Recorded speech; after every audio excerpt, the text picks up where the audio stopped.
स्वागत है आपका आपके चैनल विक्टोरियस एकेडमी में। और हम लोग इस समय क्लास 9 की the fundamental unit of life की स्टडी कर रहे हैं। ठीक, इसमें हम लोगों ने प्रीवियस वीडियोस में आप जाओगे तो आप लोगों ने इंट्रोडक्शन पढ़ लिया, प्रोकैरियोटिक यूकैरियोटिक सेल में डिफरेंस पढ़ लिया, प्लांट एनिमल सेल में डिफरेंस पढ़ लिया, यूनिसेलुलर मल्टीसेलुलर सेल में डिफरेंस पढ़ लिया।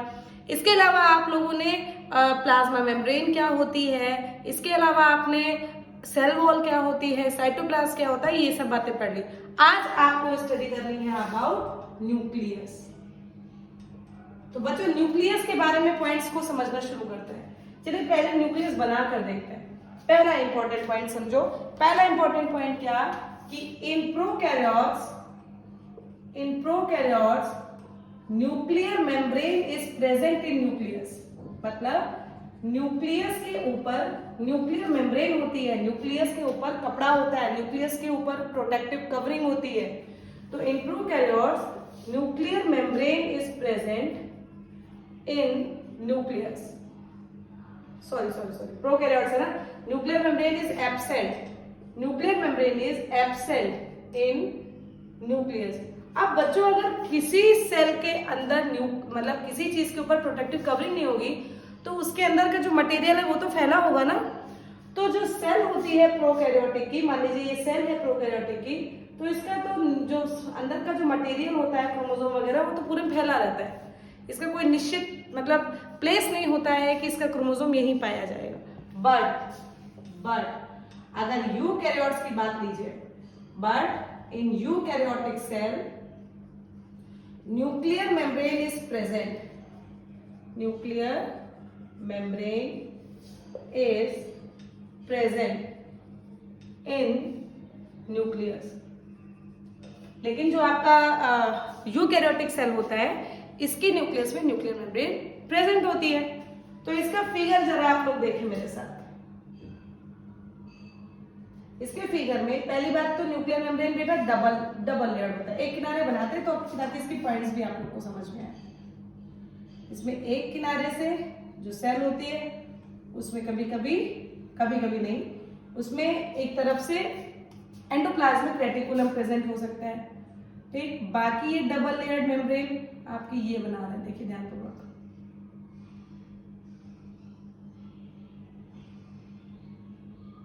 ठीक, क्या होता है इसमें याद करो। प्लांट सेल में क्या बनाया था, इसी से अटैच वैक्यूल इस तरीके से बना दिया था कि नहीं, याद करो, है ना। ऐसे करके वैक्यूल बनाया था कि नहीं। हम लोग को वैक्यूल वगैरह नहीं पढ़ना, वैक्यूल को हम बिगाड़ दे रहे हैं, लेकिन आप समझ के चलो इसी न्यूक्लियस से अटैच होता है। हम लोग को सिर्फ न्यूक्लियस पढ़ना है, तो न्यूक्लियस समझ लो भाई क्या होता है। अब इसके अंदर एक ब्लैक कलर का या डार्क कलर का स्पॉट होता है और इसमें कुछ उलझे हुए धागे होते हैं, कुछ उलझे हुए धागे होते हैं। बेटा देखो आपको क्या दिख रहा है, आपको दिख रहा है कि ये जो न्यूक्लियर मेम्ब्रेन है ये डबल लेयर्ड है। तो ये क्या हो गया, इसकी ये हो गई आउटर लेयर, फिर ये क्या हो गई, ये उसकी हो गई इनर लेयर। फिर इस दो लेयर के बीच में देखो छोटे छोटे से आपको पोर दिख रहे हैं, देखो जगह दिख रही है, ये जगह है, ये जगह है, ये जगह है, ये जगह है, ये क्या दिख गया। तो आपका आंसर होगा न्यूक्लियर पोर। फिर इसके अंदर कुछ फ्लूइड भरा होता है बच्चों, उसको क्या कहते हैं, न्यूक्लियोप्लाज्म, या फिर इसी को कहते हैं न्यूक्लियर सैक, न्यूक्लियोप्लाज्म या फिर न्यूक्लियर सैक। इसके अंदर ये जो होता है बच्चे इसको कहते हैं न्यूक्लियोलस, और ये जो धागेनुमा स्ट्रक्चर है इसको आप कहते हो क्रोमैटिन थ्रेड्स। इतने नाम आपको याद करना पड़ेगा, चाहे जैसे भी करके आपको नाम याद करना पड़ेगा। तो अभी तो आपने क्या सीखा, मेरे साथ सीखिए बेटा, थोड़ा एक्साइटमेंट में रहिए, एक्टिव रहिए, पढ़ते रहिए। देखिए आपने क्या सीखा कि न्यूक्लियर मेम्ब्रेन, सबसे पहले सीखा कि न्यूक्लियस प्रोकैरियोटिक में न्यूक्लियर मेम्ब्रेन नहीं होती है, तो बेटू जी ये बहुत ज्यादा डेवलप नहीं माना जाता। लेकिन यूकैरियोटिक सेल में न्यूक्लियस के ऊपर न्यूक्लियर मेम्ब्रेन होती है, इसका मतलब ये वेल डेवलप्ड है। तो इसका मतलब यूकैरियोटिक सेल में डबल लेयर्ड। तो देखिए न्यूक्लियस के स्ट्रक्चर में आप क्या बोलोगे कि अगर वेल डेवलप्ड न्यूक्लियस है तो आप क्या आंसर दोगे, इन वेल डेवलप्ड न्यूक्लियस, बताए डबल लेयर्ड न्यूक्लियर मेम्ब्रेन पाया जाएगा कि नहीं, बताओ भाई। Double layered nuclear nuclear membrane is present. पहला पॉइंट समझ में आया सभी को। दूसरे पॉइंट में न्यूक्लियर पोर का पॉइंट आप ऐड करो, चाहो तो हेडिंग डाल डाल के कर सकते हो। ये आपका हो जाएगा न्यूक्लियर मेम्ब्रेन के पॉइंट में, ये पहले नंबर पर। दूसरे नंबर पर न्यूक्लियर पोर के पॉइंट में लिख लो। न्यूक्लियर पोर में क्या लिख सकते हो कि पूरे न्यूक्लियर मेम्ब्रेन में बीच बीच में कुछ स्पेस होता है, उसको क्या कहते हो, न्यूक्लियर पोर। तो क्या होगा, in nuclear membrane some spaces appear, some spaces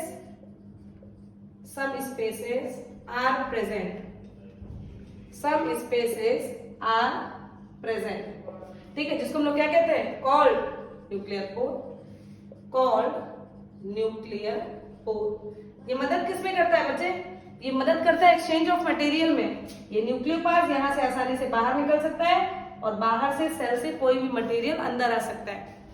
तो विच हेल्प्स इन, आप इसका आंसर दोगे, विच हेल्प्स इन एंट्री और एग्जिट ऑफ मटेरियल,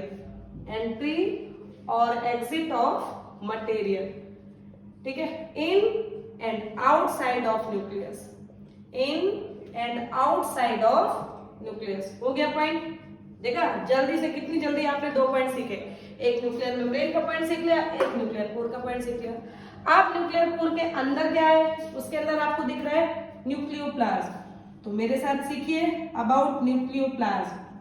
इसमें क्या समझेंगे आप, इसमें आप लिखोगे कि जो फ्लूइड न्यूक्लियस के अंदर होता है उसको न्यूक्लियोप्लाज्म कहते हैं। क्या ही टफ है भाई। तो इसमें क्या लिखोगे, the fluid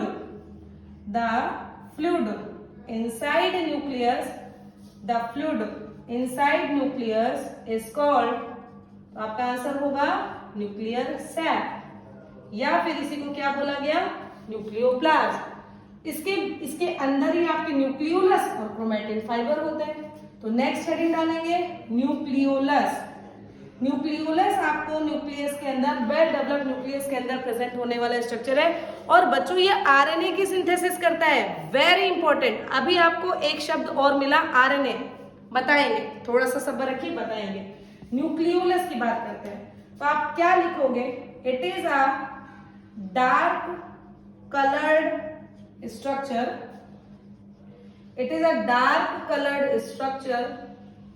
which helps in inside nucleus and it helps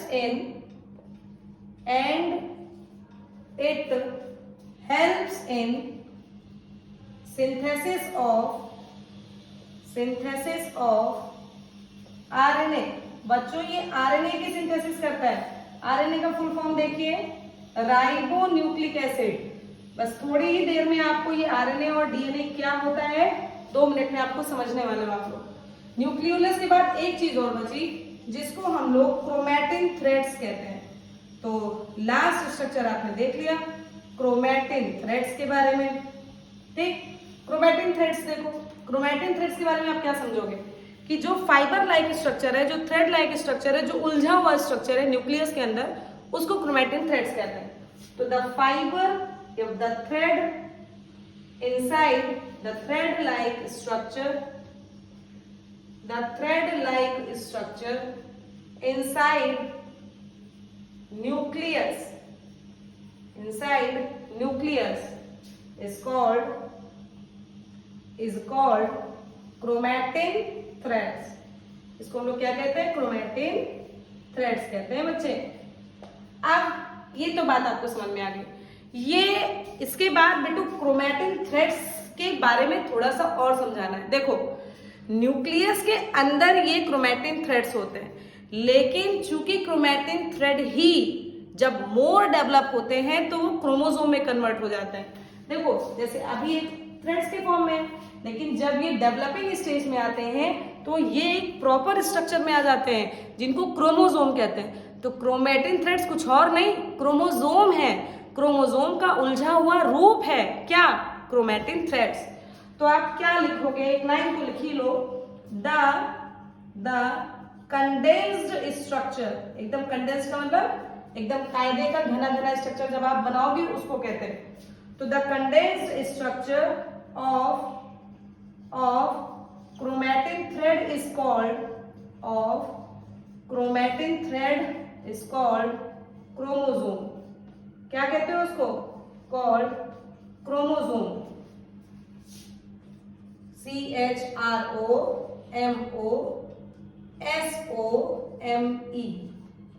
इसको आप कहते हो क्रोमोसोम। तो बात कंप्लीट हो गई आपकी न्यूक्लियस की। स्क्रीनशॉट लीजिए, एक बार मेरे साथ रिवाइज कीजिए। देखिए न्यूक्लियस के बारे में आपने क्या क्या पढ़ा? आपने पढ़ा कि प्रोकैरियोटिक में न्यूक्लियस में न्यूक्लियर मेम्ब्रेन नहीं होती, इसलिए प्रोकैरियोटिक के न्यूक्लियस को वेल डेवलप्ड न्यूक्लियस नहीं माना जाता। लेकिन यूकैरियोटिक के न्यूक्लियस में न्यूक्लियर मेम्ब्रेन वेल डेवलप्ड होती है, इसलिए उसके न्यूक्लियस को वेल डेवलप्ड न्यूक्लियस माना जाता है। अब अगर वेल डेवलप्ड न्यूक्लियस है तो उसका स्ट्रक्चर ये देख लिया। इसमें आउटर लेयर होती है, इनर लेयर होती है। इनर लेयर के अंदर जो फ्लूइड होता है उसको न्यूक्लियोप्लाज्म कहते हैं। इसी लेयर के बीच बीच में पोर्स होते हैं जिसको न्यूक्लियर पोर कहते हैं। वहां से एक्सचेंज ऑफ मटेरियल होता है inside the nucleus, outside the nucleus. इसी में एक ब्लैक कलर का स्पॉट प्रेजेंट होता है जिसको न्यूक्लियोलस कहते हैं। ये न्यूक्लियोलस आरएनए की सिंथेसिस करता है। आरएनए का फुल फॉर्म होता है राइबोन्यूक्लिक एसिड। आरएनए का फुल फॉर्म होता है राइबोन्यूक्लिक एसिड। ठीक, अभी बस 2 मिनट रुकिएगा, समझाते हैं आरएनए। चलो अच्छा समझ ही लो बेटो। देखो हमारे शरीर में 2 जेनेटिक मटेरियल होते हैं, एक होता है आरएनए, एक होता है डीएनए। और ये दोनों के दोनों माता पिता के कैरेक्टर हमारे अंदर ट्रांसफर करने में मदद करते हैं। समझ में आया? अब इससे ज्यादा पढ़ना हो तो आप 11th-12th के लेक्चर्स को देखिएगा, आपको और अच्छे से समझ में आ जाएगा कि what is the function of DNA and RNA. लेकिन अभी के लिए सिर्फ इतना समझो कि जो डीएनए होता है और जो आरएनए होता है इसको जेनेटिक मटेरियल कहते हैं। जेनेटिक मटेरियल का मतलब वो मटेरियल जो हमारे माता पिता में भी है और हमारे अंदर भी है। समझ में आया? यानी कि DNA and RNA helps in the transfer of genetic material from parents to offspring. Clear हुआ? तो उसके बाद आपने देखा कि ये जो इसके अंदर धागेनुमा स्ट्रक्चर होता है इसको क्रोमैटिन थ्रेड्स कहते हैं। और ये क्रोमैटिन थ्रेड जब कंडेंस्ड फॉर्म में आता है, जब मोर डेवलप होता है तो एक स्ट्रक्चर, एक प्रॉपर स्ट्रक्चर में कन्वर्ट होता है जिसको हम लोग कहते हैं क्रोमोसोम। स्क्रीनशॉट ले लिया होगा बच्चों। इसके बाद हम लोगों को पढ़ना है स्ट्रक्चर ऑफ क्रोमोसोम। चलिए देखिए अब बच्चों व्हाट इज क्रोमोसोम। अभी थोड़ी देर पहले मैंने एक बात बोली कि डीएनए और आरएनए मदद करते हैं। बेटा ये डीएनए और आरएनए, ये जो डीएनए होता है ये आपके क्रोमोसोम के अंदर ही होता है। तो सभी लोग कॉपी में हेडिंग डाल लीजिए अबाउट क्रोमोसोम। चलिए देखिए क्रोमोसोम। आओ देखो इसका स्ट्रक्चर देखो।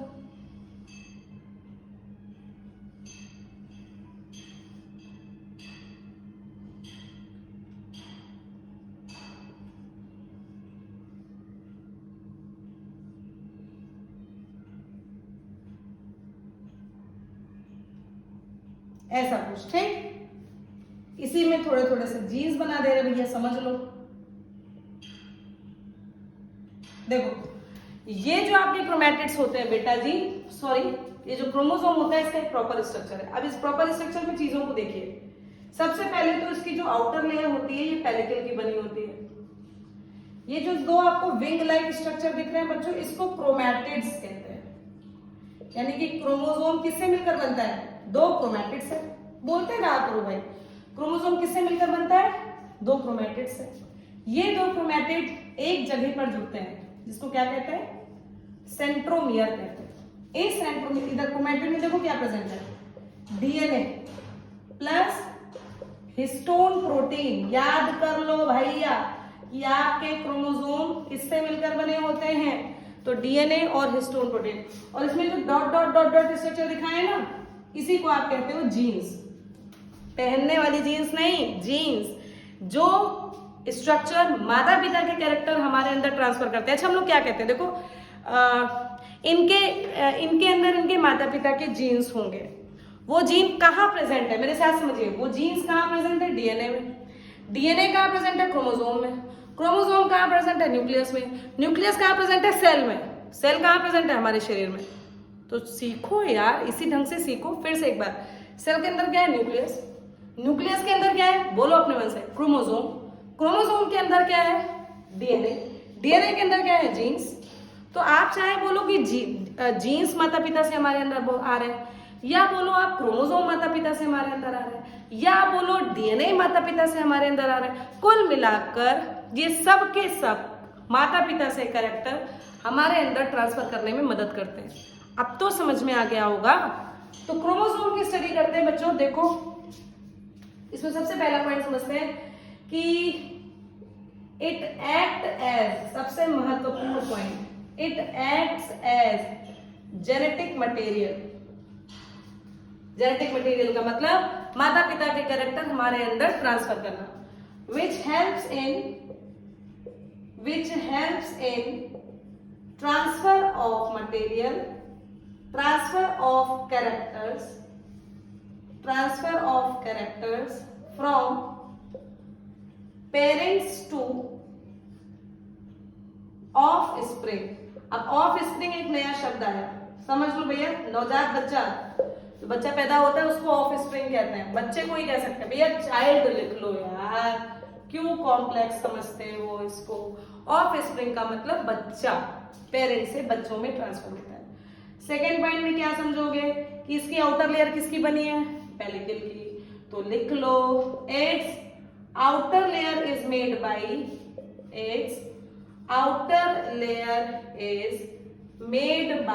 तो आपका आंसर होगा पेलिकल। दूसरे नंबर पर क्रोमोसोम किससे किससे मिलकर बना होता है? डीएनए और हिस्टोन प्रोटीन। तीसरे नंबर पर आओ, डीएनए ऐसे नहीं, क्रोमोसोम इज मेड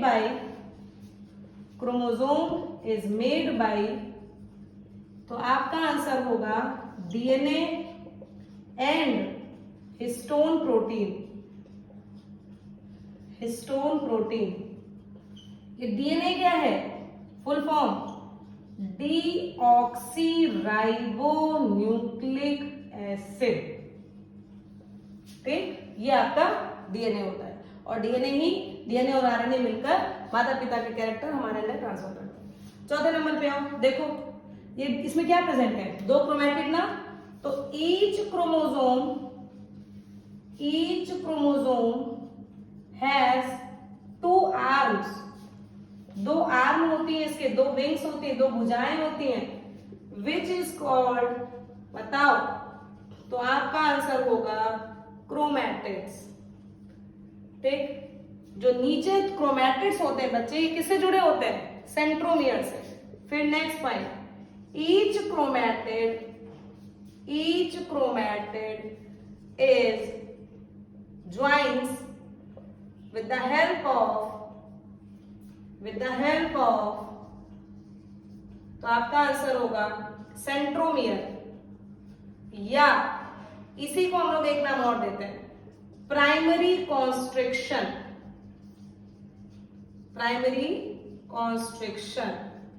और पहले ही मैंने बता दिया है कि मदद किससे करता है? As a genetic material. समझ में आया कि नहीं आप लोगों को पूरा का पूरा? क्रोमोसोम भी आपका खत्म हुआ। पहले स्क्रीनशॉट लीजिए, फिर मेरे साथ दोहराइए। चलिए देखिए, आपको क्रोमोसोम के बारे में क्या बताया गया कि क्रोमोसोम क्या होता है? क्रोमोसोम क्रोमैटिन थ्रेड्स का डेंस पार्ट होता है। मतलब जब क्रोमैटिन थ्रेड अपने स्ट्रक्चर को बदल रहा होगा ड्यूरिंग सेल डिवीजन, उस समय ये इस तरीके से डेवलप हो जाता है। मतलब न्यूक्लियस के अंदर ये कुछ ऐसा होता है, और फिर जब इसको डेवलप होना होता है तो ऐसे हो जाता है। समझ में आया? इस क्रोमैटिड का आउटर लेयर किससे मिलकर बना है? पेलिकल से। जो इसके अंदर प्रेजेंट होता है, मतलब क्रोमोसोम में मेनली क्या क्या प्रेजेंट होता है? तो आपका आंसर हुआ डीएनए और हिस्टोन प्रोटीन। इसके अलावा एक क्रोमोसोम में दो क्रोमैटिड्स होते हैं, एक क्रोमोसोम में दो आर्म होते हैं, जिसको क्रोमैटिड्स कहते हैं। ये क्रोमैटिड एक जगह से जुड़ा होता है, जिसको हम लोग सेंट्रोमियर कहते हैं। सेंट्रोमियर को ही प्राइमरी कॉन्स्ट्रिक्शन कहते हैं। इसके बाद आपको क्या पता चला, इसका काम क्या पता चला कि चूंकि क्रोमोसोम में डीएनए होता है और ये डीएनए हेल्प करते हैं माता पिता के कैरेक्टर को हमारे अंदर ट्रांसफर करने में। हो गया ये बात? ठीक, स्क्रीनशॉट ले लिया होगा। चलो और आगे देखो,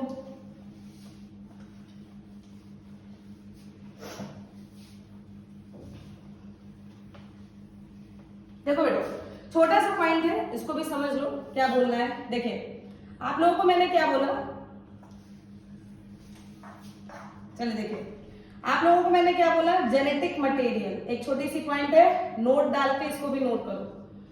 जेनेटिक मटेरियल आपका होता है, जेनेटिक मटेरियल दो तरीके का, एक डीएनए, दूसरा आरएनए। जो डीएनए होता है इसको हम लोग कहते हैं डीऑक्सी न्यूक्लिक एसिड, और जो आरएनए होता है इसका काम होता है, इसका नाम होता है राइबोन्यूक्लिक एसिड। अब डीऑक्सी न्यूक्लिक एसिड का काम होता है स्टोर द इंफॉर्मेशन। मतलब स्टोर द इंफॉर्मेशन का मतलब हमारे आंखों का कलर क्या है, हमारे बालों का टेक्सचर क्या है, हमारी नोज का शेप क्या है, हमारे ठुड्डी का शेप क्या है, हमारी हाइट कितनी है, हमारी उंगलियां कैसी हैं, ये सारे कैरेक्टर जो होते हैं बेटू, उसका इंफॉर्मेशन आपका डीएनए स्टोर करता है। लेकिन आरएनए क्या करता है, इंफॉर्मेशन के हिसाब से कैरेक्टर को बनाता है। तो आप क्या कहोगे, it forms the character, it forms the character in the form of protein, और यही प्रोटीन हमारे शरीर में ट्रांसफर हो जाती है। समझ में आया?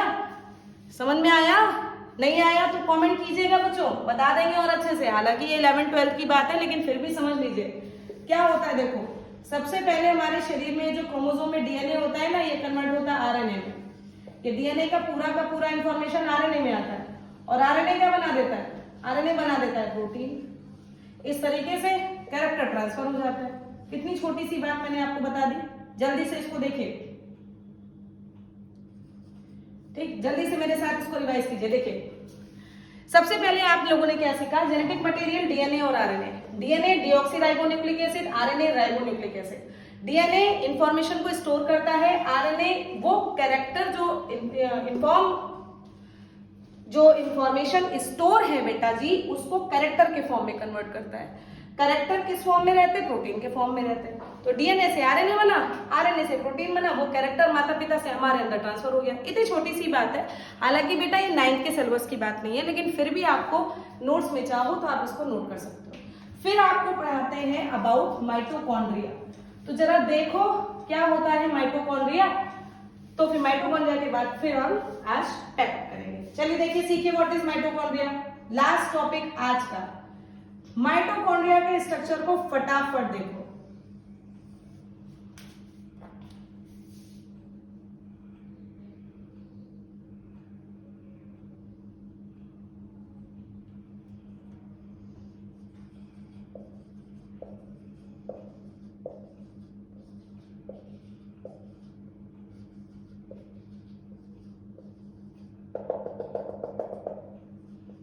देखिए माइटोकॉन्ड्रिया में डबल लेयर मेम्ब्रेन होती है, तो क्या लिखोगे, it is double layer membrane. बताओ यार, it has double layer membrane.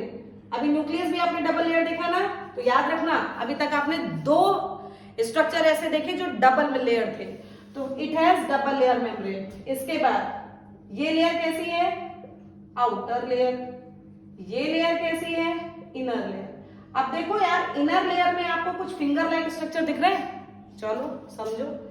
In inner layer, line समझो, इन inner layer finger like structure arises, finger like structure arises called, जिसको हम लोग क्या कहते हैं बच्चों, जिसको हम लोग कहते हैं क्रिस्टी, जिसको हम लोग कहते हैं क्रिस्टी। तो ये आपको कैसे स्ट्रक्चर है, जो फिंगर लाइक स्ट्रक्चर आपको दिख रहा है, इसको क्या नाम दे दिया आपने, Christie.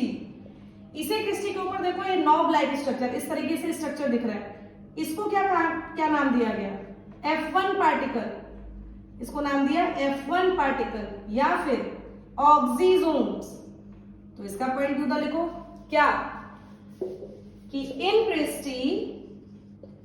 Christie knob like structure is present, knob like structure is present called, क्या यार याद हो गया होगा, ऑक्सीजोम्स। इनको क्या कहते हैं, ऑक्सीजोम कहते हैं। देखो इसके अंदर बेटा जो राइबोसोम होता है वो बड़े पुराने टाइप का होता है, सिंपल टाइप का होता है, प्रोकैरियोटिक टाइप का होता है। तो इसके अंदर 70s राइबोसोम होता है। और ये बड़ा बात है, इसके अंदर इसके खुद का डीएनए होता है यार।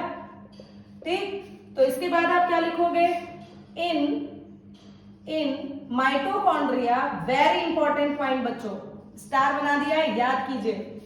इन माइटोकॉन्ड्रिया 70s राइबोसोम जो कि प्रोकैरियोटिक का होता है, and its own DNA is present, और इसके अंदर इसके खुद का डीएनए मौजूद होता है, its own DNA is present. ठीक, इसके अंदर जो फ्लूइड होता है बच्चे, फ्लूइड, इस फ्लूइड को हम लोग कहते हैं मैट्रिक्स। हो गया स्ट्रक्चर कंप्लीट।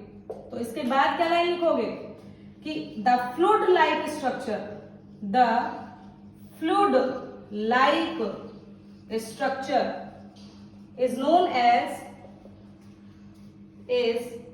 एज, तो आपका आंसर होगा बोलो मैट्रिक्स। इतनी बातें आपकी स्ट्रक्चर की हो गई, बस फंक्शन जान लो, काम खत्म। फंक्शन क्या होता है बेटा, फंक्शन होता है इसका कि इसके अंदर रेस्पिरेटरी एंजाइम्स होते हैं। रेस्पिरेटरी एंजाइम्स आपको जब हम 10th में आप पहुंचोगे और लाइफ प्रोसेस पढ़ रहे होगे, तो रेस्पिरेशन का मतलब होता है कि ऑक्सीजन की सहायता से ग्लूकोज का बनना, ग्लूकोज का जलना, माचिस लेके जलना नहीं, ग्लूकोज को बर्न करके एनर्जी बनाना, उसके लिए कुछ एंजाइम चाहिए। वो एंजाइम कहाँ होते हैं, माइटोकॉन्ड्रिया में होते हैं। समझ में आई कहानी? तो जरा देखें इसका फंक्शन बच्चों, बहुत इंपॉर्टेंट चीज है, इसको देखो। इसके बाद लिखेंगे, काम लिखेंगे, इट हेल्प्स इन रेस्पिरेशन।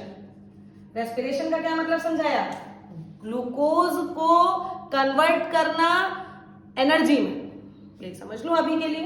तो it helps in respiration because respiratory enzymes मतलब रेस्पिरेशन में यूज होने वाले enzymes, because respiratory enzymes are present in mitochondria.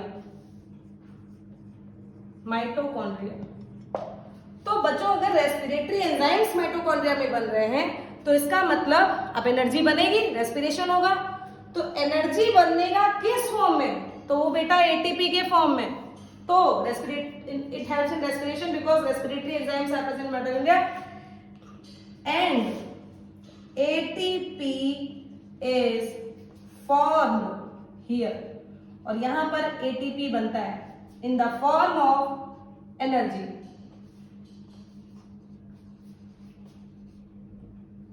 Sorry, energy is formed here, sorry point थोड़ा सा उल्टा हो गया बच्चों। Energy is formed here in the form of ATP. अब एटीपी क्या है इसके बारे में भी समझो। देखो सब पहले तो मेरे साथ इसका स्ट्रक्चर करो, फिर एटीपी पढ़ाकर फिर इसको खत्म करते हैं। देखिए क्या पढ़ा कि माइटोकॉन्ड्रिया डबल मेम्ब्रेनस स्ट्रक्चर है, outer layer inner layer. Inner layer में फिंगर लाइक प्रोजेक्शन है जिसके ऊपर नॉब लाइक स्ट्रक्चर है जिसको ऑक्सीजोम नाम दिया। इसके अंदर इसका फ्लूइड है जिसको मैट्रिक्स का, इसके अंदर इसके खुद का डीएनए है और 70s राइबोसोम है। ये जो बोल रहे हैं ना इसके अंदर इसका खुद का डीएनए, इसको याद रखना। नेक्स्ट लेक्चर में आपको इसी से रिलेटेड क्वेश्चन पूछेंगे, तब आप लोग रिस्पॉन्स दीजिएगा। तो ये क्या है, सर्कुलर डीएनए है, तब आपको जब पूछेंगे तो सोचिएगा। बहरहाल स्ट्रक्चर आपको समझ में आ गया। काम क्या है बेटू, इसके अंदर रेस्पिरेटरी एंजाइम्स होते हैं जो रेस्पिरेशन में मदद करते हैं। रेस्पिरेशन का काम आपको समझ में आया क्या, कि ग्लूकोज जो खाना हम लोग खाते हैं उसको जलाना, उसको जलाकर एनर्जी मिलती है। एनर्जी किस फॉर्म में मिलती है, एटीपी के फॉर्म में मिलती है। अब इतना स्क्रीनशॉट लीजिए, ऊपर थोड़ा सा बचा हुआ है उसको समझिए। चलिए देखिए,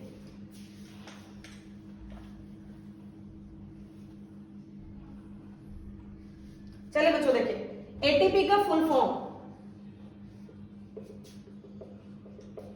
adenosine triphosphate.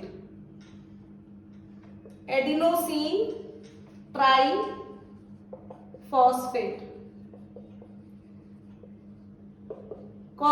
it is also known as energy currency of cell। अब सुनो, जैसे रुपया देकर हम लोग दुकान से सामान लेके आते हैं ना, वैसे ही अगर एटीपी नहीं बनी तो हमारे शरीर में एनर्जी नहीं बनेगी। रुपया एक करेंसी होता है ना, वो करेंसी आप दुकान पर लेके जाते हो, आपको सामान मिल जाता है। वैसे एटीपी भी एनर्जी की करेंसी है। जब ये बनती है तभी हमारे शरीर को एनर्जी मिलती है। बात समझ में आ गई? बस लास्ट पॉइंट क्या है कि चूंकि एटीपी माइटोकॉन्ड्रिया में बनता है बेटा, और एटीपी के कारण एनर्जी आती है, पावर आती है, इसीलिए माइटोकॉन्ड्रिया को पावर हाउस ऑफ सेल कहते हैं। So the last point of today is that because ATP is formed here, because ATP is formed in mitochondria, hence it is called, तो आपका आंसर होगा power house of cell, power house of cell. तो आज अपने nucleus पढ़ा, chromosome पढ़ा, mitochondria पढ़ा, mitochondria का काम पढ़ा, एटीपी क्या होता है, माइटोकॉन्ड्रिया को पावर हाउस ऑफ सेल क्यों कहते हैं, कैसे भी क्वेश्चन आएंगे आप बहुत अच्छे से सॉल्व कर लोगे। रिकैप करके इस वीडियो को आप लोग देखना, ठीक? इतना सब कुछ है, स्क्रीनशॉट ले लिया होगा बच्चों, ठीक है? फिर हम लोग नेक्स्ट वीडियो में मिलते हैं, तब तक के लिए थैंक यू सो मच।